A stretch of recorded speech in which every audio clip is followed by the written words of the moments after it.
Излези, Господи, од кај мене, зашто сум грешен човек. Овие се зборови на светиот апостол Петар, браќи и сестри. Меѓутоа, Господ не излезе. Да му речеш така некој на Господа сега, тргни ми се, Господи, велите, нема да си оди Господ од кај него. Ќе си оди. Меѓутоа, различни се намерите на човека кој ќе го речи тоа. Многумина му велат, бегај, Господ, не те признаваме ни дека поднаиш, зашто сакаме да го останеме во грешките. Еден блудник или еден Арамија, тој не сака да го признае Бога, оти Господ му е совеста. И вели, Господи, излези од кај мене, полесно ми е да крадам, полесно ми е да блудствувам, ако те нема тебе. Меѓутоа, овие зборови на апостол Петар такви се. Излези, Господи, да правам греф. Не, туку Господ го виде неговото смирение. Од смирение свети апостол Петар го рече тоа, дека сметајки се себе недостоен за величината Божја да биде кај него. И затоа Господ како да му рече, абе Петре, немој да се плашиш, немој да се боиш. Тебе ќе те направам ловец на луѓе, односно да ги фаќаш луѓето во возвишената нивна намера, да им ја откриваш со други зборови возвишената намера да бидат со Господа. И навистина Петар постана првоврховен апостол, прв на врвот. Денес ги славиме, браќа и сестри, двајцата првоврховни апостоли, и Петар и Павле.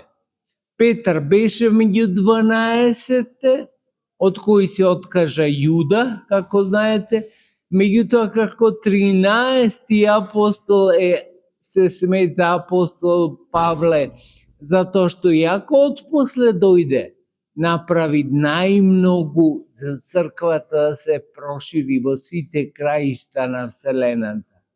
И го слушавте посланието напишано од свети апостол Павле денеска, дека му се даде болка да го доживее човек и да го напише, да прво да го со себе да го расчисти, дека болката која му е дадена е да не се превознесува. Луѓето кои имаат болка денеска или некаква болест и мислат, зошто мене ме најде ова болест, не знам, и сакат на било кој начин да го отстрани. Апостол Павле го моле Господа да ми ја отстрани болката, и тој ми рече, доста ми е твоја, доста ти е мојата благодат. Сакаш да ја немаш со други зборови благодатта, ке ти излежам. Нема да те боли стомакот веќе. Големите чуда, ама да ја нема благодатта човек, знаете што значи? Тоа е потешко од смрт. Смртта да ја доживееш како жив леш, да одиш, да комуницираш, а мртов да бидеш. Тоа значи човек без благодат. Затоа апостол Павле во суштина постана исто првоврховен апостол. Го доживеа тоа, имаше во себе тоа, за да може прво пред себе, прво си одговараме пред себе, а после одговараме пред другите. Ама кога пред себе си одговара човек, најубедителен треба да биде, зашто човек си ги познава и собствените слабости и ги поставува прашањата што не може друг кој не му ги познава собствените слабости да му ги постави. Затоа е потребно искреност пред Бога. Гледате како и апостол Петар е награден за тоа и апостол Павле е награден за неговата искреност. Кога човек е искрен пред Бога, не само да е искрен во семејството, со пријателите, со познаниците, и тоа е важно. Ама најважно е пред Бога. Колку мина си мислат, и веројатно и вие ги познавате, дека може да го заобиколиш Бога, или да го изманипулираш Бога, или да го излажеш Бога. Не можеш Бога да го излажеш, браќи и сестри. Бог е секаде присутен. Ако приметивте на црквата овде има камера, и таа ги одбива рамите, велат, абе камера има, ќе ме снима. А Господ кој поставил камера во секоја клетка наша, не е од надвор, па да пази дали ќе дојде некоја нечиста мисла, туку во секоја клетка наша, милиарди ги имаме такви клетки. Поставил со знание и се знае што се случува. Дали таа клетка успева, дали таа клетка ќе пропадне, за колку време ќе пропадне, каде ја носи гревот таа клетка. Се знае Господ и ние велиме ќе го изманипулираме Бога.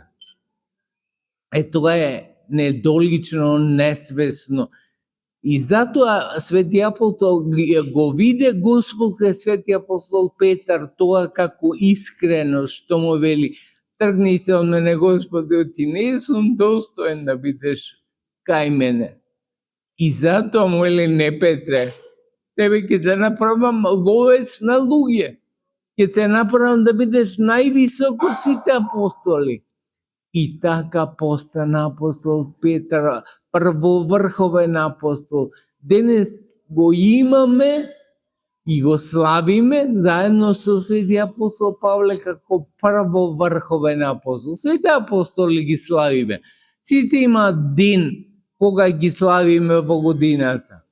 Ама како првоврховен само овие двајца. Само Петар и само Павел.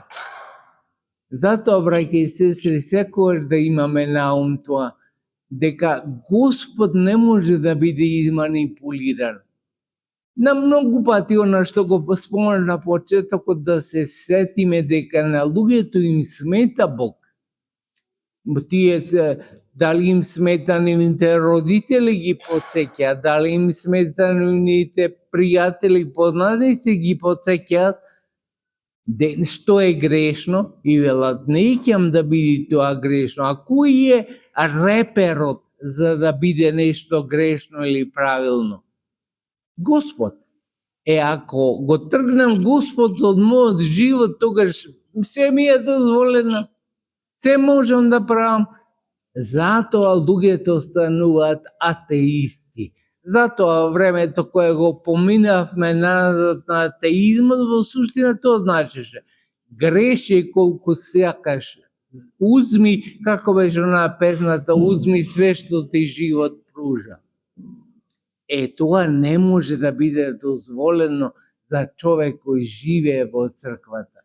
Не може да биде дозволено не заради друго, затоа што Господ така ограничување да не постои, туку затоа што тоа не води во безизглед.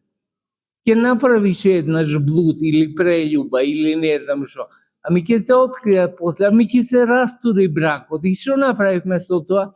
Децата ќе страдаат. Да ги упропастиме сите околу себе заради нечија желба за греф, и баш кажува што е желба за греф, туку да го тргнам Господа кој ми е сведок дека грешам. Тоа апостол Петар не го направи со овие зборови што ги спомнуваме. Не затоа што грешеше, па му рече тргни ми се Господ од животот. Туку осети колку смирението го прави недостоен да биде пред Бога. Разлика значи има во тоа, во нашите барања, Господ да го оддалечиме од нашиот живот. Едни, како апостол Петар, сака да го оддалечат зашто се сметат недостојни, а други сака да го исклучат од нивниот живот зашто сакат да грешат. Тоа е голема разлика меѓу едните и другите.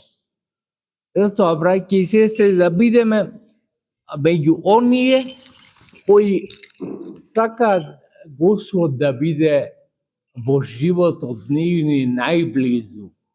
Затоа што вистина е одговорен животот пред Бога, ама благословен е животот со Бога.